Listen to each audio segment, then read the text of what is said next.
Olá, eu sou o Baco e você está no canal Ogros Culinária. Hoje nós vamos fazer corn dog, que é uma espécie de cachorro quente no palito. Quer ver como? Se liga nesse vídeo.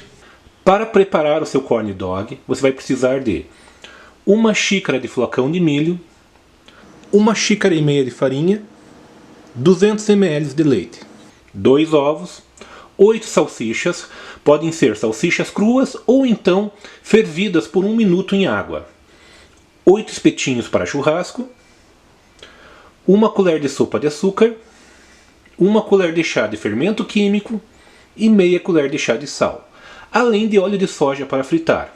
Então agora vamos ao preparo. Vamos começar colocando o flocão de milho. É essencial que essa receita tenha um pouco de farinha de milho. Eu estou utilizando o flocão, mas você também pode utilizar o fubá. Na sequência vamos colocar a farinha de trigo, o açúcar e o sal. Depois colocamos os ovos e o leite.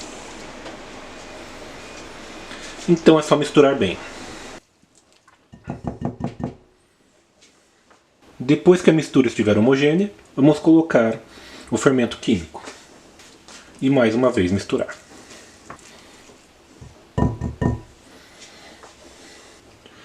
Em seguida vamos pegar as salsichas e espetar todas elas.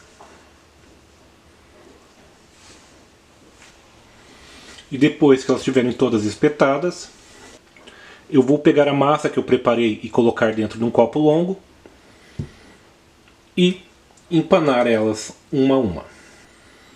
E no que elas saírem do copo, coloque direto na frigideira. Se necessário, frite de um lado e depois do outro.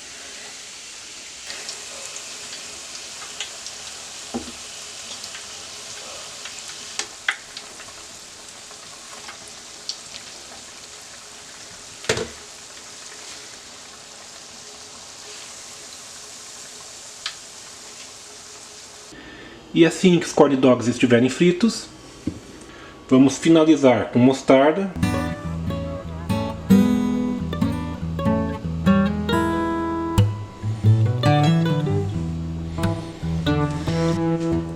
e ketchup.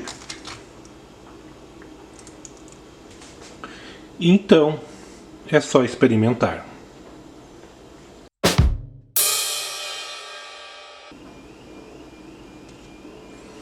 E a nossa receita de corn dog chegou ao fim. Obrigado por assistir a esse vídeo e se você gostou dele, deixa um joinha aqui embaixo. Se tem alguma dúvida ou então sugestão, deixa para nós aqui nos comentários.